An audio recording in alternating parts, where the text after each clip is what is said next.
That train was definitely supposed to stop here. It's a freezing winter morning. I've just arrived at California Station on the CTA Blue Line to begin my long commute to work. It's 6 a.m. and 6 degrees, and I've already gotten a notification warning me about delays. But when I get upstairs and see the departure screens, that's when I finally let out a groan. Will not stop. And sure enough, a few minutes later,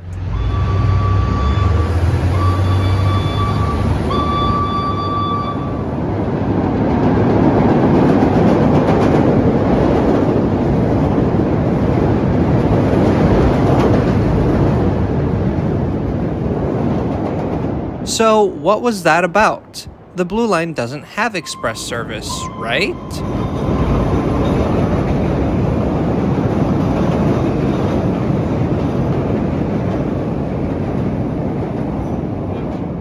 Express service is not entirely unheard of on metro systems.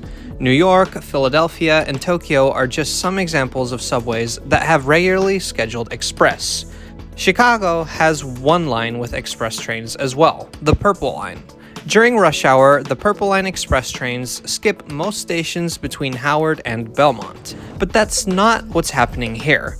According to schedule, all Blue Line trains stop at all stops. Keywords: according to schedule. The CTA will occasionally run express when there are significant delays. Let's go down to the other side of the Blue Line.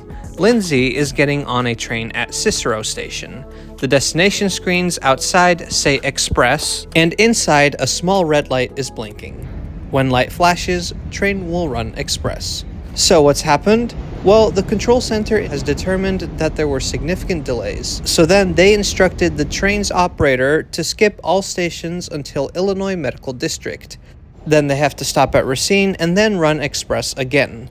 The flashing light and maybe an operator's announcements are really the only warning that passengers get about express service. Well, that's not entirely true. The 7000 series, which are currently the newest trains in the fleet, do have a special express mode that the operator can turn on, which lets the passenger information system announce that this train is running express. This train will run express to 35th Bronzeville, IIT. Anyway, back to Lindsey on her older express train that does not have those announcements. Here we are passing Pulaski. If Pulaski was your stop, you either had to get off at Cicero, or you're too late and now you have to wait until Illinois Medical District and then backtrack. Just like seeing the train you were waiting for speed by, having to get off because your train is suddenly not serving your stop is very frustrating. It is the worst kind of express because it's inconsistent and unexpected. But there is a good reason for it. It's called bunching. This is a clip I like to show when I'm talking about bunching. It's 4 buses in Washington, D.C. on the same route. They didn't leave the origin at the same time, but nevertheless, here they are all grouped together. If the front bus, or train, gets delayed along its route, more and more people start showing up at the next stations. Meanwhile, there are less people getting on the trains behind it, so they speed up, and soon they are right behind the slow, full train.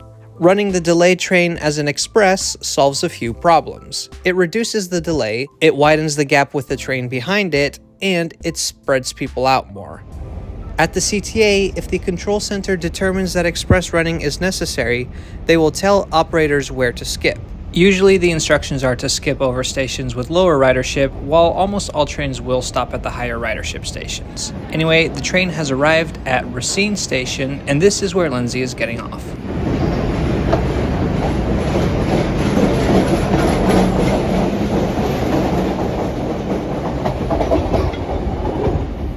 So, it's very cold out today, and there were a lot of delays on the Blue Line because there were some people on the tracks, I guess. Saw some firefighters and cops, but there was nobody there when they got there, of course. So our train got to ride express twice. I rode the first half from Cicero to Illinois Medical District, and then it ran regularly till Racine, only one stop.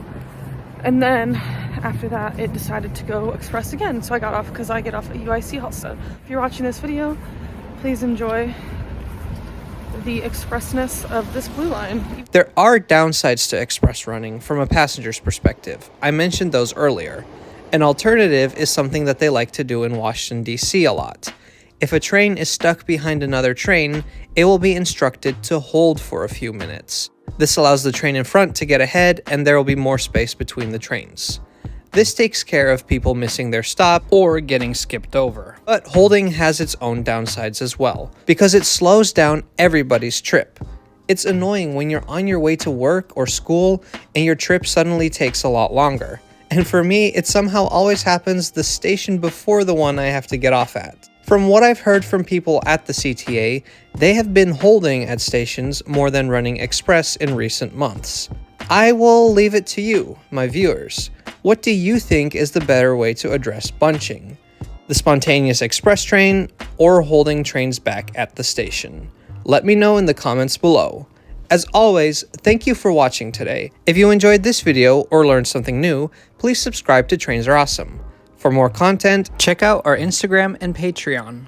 Show off your love for all things trains by visiting the Trains Are Awesome store. All links are down in the description below. We'll see you next time. We're not skipping any stops.